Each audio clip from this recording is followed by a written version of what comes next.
আমরাও সম্পূর্ণ প্রস্তুত। তাহলে এবার মেদিনীপুরের সেই ভাইরাল স্টাইলে এই সাউন্ড চেক শুরু করা যাক।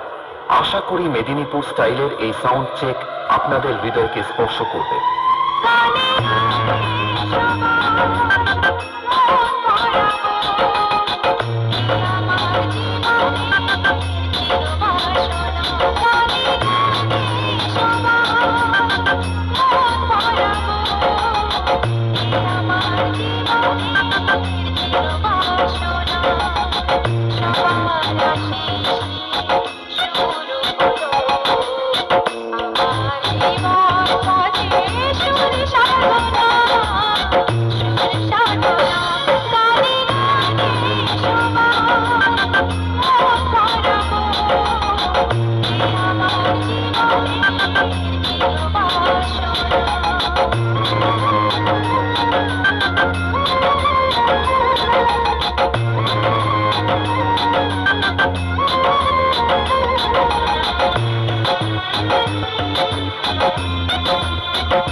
ভালোবাসা